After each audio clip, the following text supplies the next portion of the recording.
Big Boss Marathi season 6 सध्या भरपूर प्रसिद्ध होताना दिसत आहे.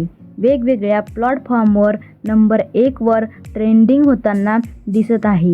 तसेच भाऊचा धक्का TRP वाढताना दिसत आहे. आता अगदी काही दिवसांमध्ये 100 दिवस पूर्ण होणार आणि आपल्याला बिग बॉस मराठी 6चा विजेता मिळणार. तर सुरुवात करूया टॉप स्पर्धकापासून, त्यानंतर नक्कीच फायनल तारीख सांगणार आहोतच. आता आपल्याला बिग बॉस मराठी टॉप 5 स्पर्धक मिळाले आहेत. रेवा 6व्या नंबरवरून घराबाहेर गेली. आता घरात 5 स्पर्धक आहेत. तन्वी कोलते, राकेश बापट, विशाल कोटियन, दीपाली सय्यद, अनुश्री माने. सर्वांनाच बाहेरून चांगला सपोर्ट मिळत आहे. भरपूर वोटही मिळताना दिसत आहे.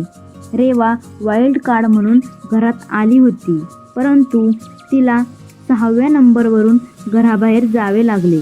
भरपूर चर्चा होताना दिसत आहे. बिग बॉसवर टीका होताना दिसत आहे. एका ग्रुपला सपोर्ट करत आहे असे आरोप लागत आहे. तसेच अजून मोठा आरोप म्हणजे तन्वी कोलतेचा. कोणताही गेम नाही, परंतु तिला चांगले दाखवण्यात येत आहे. तिला विजेता करण्याचा प्रयत्न बिग बॉस करत आहे असे अनेक आरोप लागत आहे. पण बघूया शेवटी काय होते. तर आता आपल्याला महत्त्वाचा विषय म्हणजे बिग बॉस मराठी 6ची फायनल तारीख जाहीर झाली 19 एप्रिल.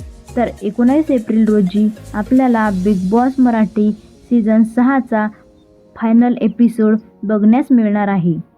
3 ते 4 दिवसात फायनल एपिसोड बघण्यास मिळणार आहे. तसेच विजेता आपल्याला मिळणार आहे.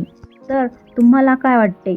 टॉप 5 स्पर्धकांपैकी अर्थातच तन्वी कोलते, विशाल कोटियन, अनुश्री माने, राकेश बापट, दीपाली सय्यद यांच्यामधून कोण विजेता होणार? नक्की सांगा. कमेंट करून नक्की सांगा. चॅनलला सबस्क्राईब करा. धन्यवाद.